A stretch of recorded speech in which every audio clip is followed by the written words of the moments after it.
নমস্কার বন্ধুরা, welcome to final study. Final স্টাডিতে সবাইকে ওয়েলকাম জানাই। তো তোমাদের একটা ইম্পর্টেন্ট আপডেট নিয়ে চলে এসেছি, সেটা হচ্ছে তোমার স্কুল সার্ভিস কমিশনের নতুন বিজ্ঞপ্তি তোমার 31শে মে এর মধ্যে প্রকাশ হওয়ার কিন্তু প্রবল সম্ভাবনা। ঠিক আছে, দেখতেই পাচ্ছ কর্মসংস্থান অনেকেই পড়ো পেপারগুলো, সেই পেপারে একটা কাটিং তোমাদের কিন্তু দেখাতে কিন্তু চলেছি। ওকে, তো একদম ভিডিওটা শেষ পর্যন্ত দেখো, আশা করি অনেক কিন্তু তোমাদের ইনফরমেশন কিন্তু এখান থেকে তোমরা পেয়ে যাবে। ওকে, তো একটু ওয়েট করো, আমি এটা পেনটা নিয়ে নিই। হ্যাঁ, আচ্ছা, তো দেখো কি বলছে। দেখো যে তোমরা সকলেই জানো যে চাকরি হারা তোমার যোগ্য যে শিক্ষক শিক্ষিকার যে চলতি বছর তোমার 31শে ডিসেম্বর পর্যন্ত স্কুলে যাওয়ার অনুমতি দিয়েছে সুপ্রিম কোর্টে।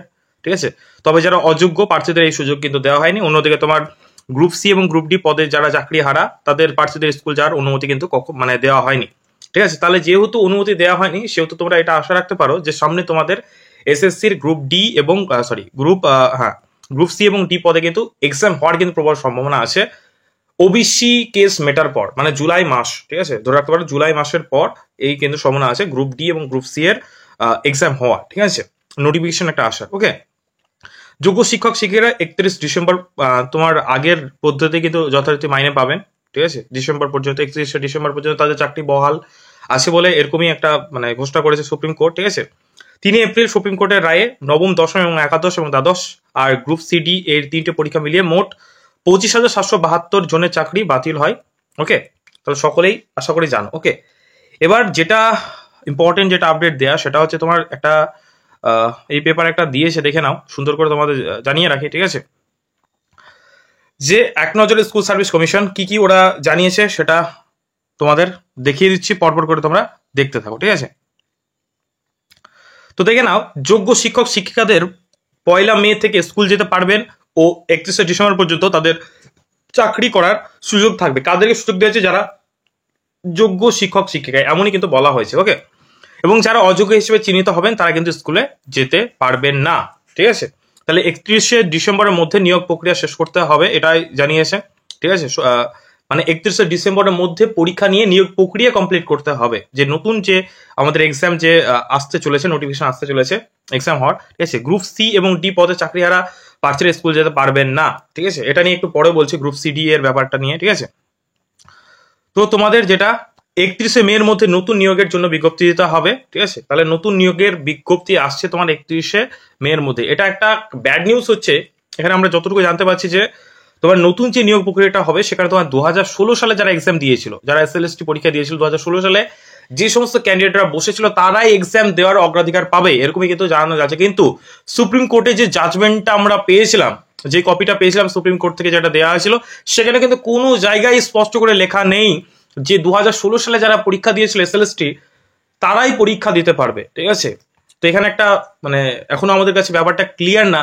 তবে আমাদের যা ওয়েস্ট বেঙ্গলের সরকার, তবে মানে ওরা ওই 2016 সালেই যারা ক্যান্ডিডেট আছে তাদেরকে কিন্তু অগ্রাধিকার দেওয়ার পসিবিলিটি কিন্তু বেশি। তবে আমি কখনোই চাইবো না, আমি চাইবো বা আমাদের চ্যানেল থেকে এটাই আমরা বলবো যেন সমস্ত যারা ক্যান্ডিডেট, যারা নতুন যারা ক্যান্ডিডেট রয়েছে, 2016 সালকে অবশ্যই প্রাধান্য দেওয়া হোক, এবং তার পাশাপাশি যারা নতুন যারা ক্যান্ডিডেট যারা এলিজিবল তাদেরকেও পরীক্ষাতে বসতে দেওয়া হোক। তোমরা অবশ্যই কমেন্ট বক্সে জানাও যে এটা করা কতটা ঠিক। যে শুধুমাত্র এখানে যেটা মানে খবরের পেপারে যেটা লেখা আছে যে 2016 সালের নিয়োগ বিধি অনুযায়ী শুধুমাত্র যারা 2016 সালে যারা পরীক্ষা দিয়েছিল তাদেরকে অগ্রাধিকার দেওয়া হবে, এরকমই একটা আপডেট পাওয়া যাচ্ছে। তো তোমরা অবশ্যই তোমাদের মতামত কমেন্টে জানিও।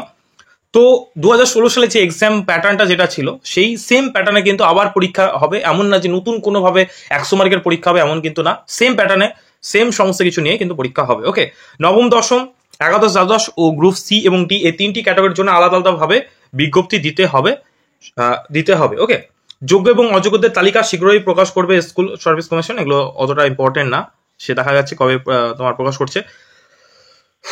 যোগ্য প্রার্থীরা স্কুলে গেলেও নতুন নিয়োগে বাড়তি কোনো সুযোগ পাবে না, এই জায়গাটা একটু বোঝার ব্যাপার আছে। যে তারা স্কুল যাবে, এমনও হতে পারে, মানে অনেকের ধারণা হতে পারে যে যারা যারা যোগ্য, যারা অলরেডি পড়াচ্ছে তাদের একটা তো এক্সপিরিয়েন্স আছে, তাই না?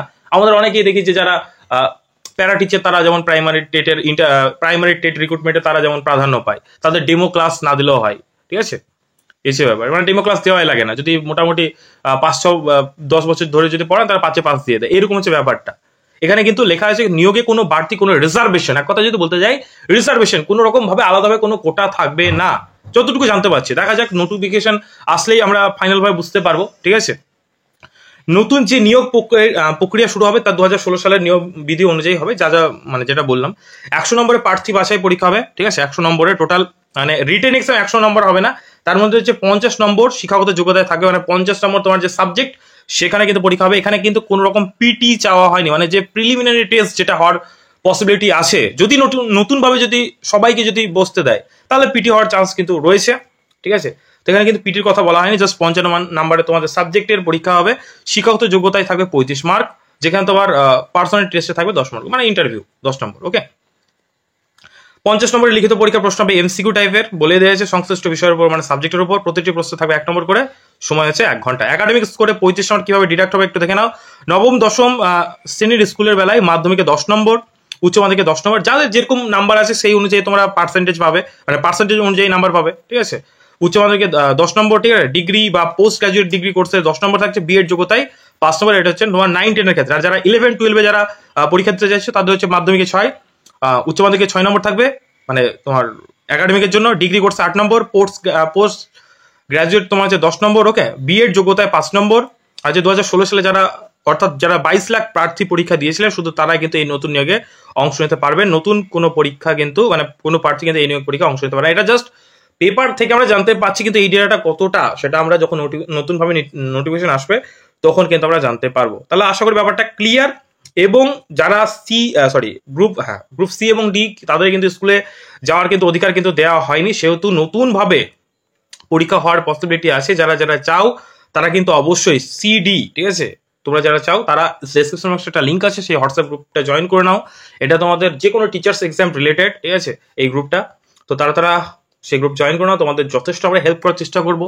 যারা এসএসসি যারা এক্সাম দিতে চলেছে তাদেরও আমরা গাইডেন্সের জন্য একটা গ্রুপ খুলেছি, তাদেরকে কিন্তু সেখানে গাইডেন্স দেবো। যারা যারা চাও তারা অবশ্যই গ্রুপটা জয়েন করে নাও। যথেষ্ট আমরা চেষ্টা করবো যাদের স্টাডি ম্যাটেরিয়াল হোক বা কোনো ডাউট থাকলে সেই জায়গায় আমরা অ্যান্সার করে দেবো। হোয়াটসঅ্যাপ গ্রুপ আছে, তারা ডেসক্রিপশন বক্সে চলে যাও, সেখানে একটা লিঙ্ক আছে, সেই গ্রুপে জয়েন হয়ে যাও। আর ভিডিও যদি ভালো লাগে অবশ্যই একটা লাইক করে দিও, চ্যানেল নতুন হলে অবশ্যই চ্যানেলটিকে সাবস্ক্রাইব করে দিও। আর যাদের তোমাদের ফ্রেন্ড সার্কেল যারা আছে তাদের মধ্যে অবশ্যই শেয়ার করে দিও। থ্যাংক ইউ ভিডিওটা শেষ পর্যন্ত দেখার জন্য। দেখা হচ্ছে পরে কোনো ক্লাসে বা পরে কোনো ভিডিওতে। Thank you.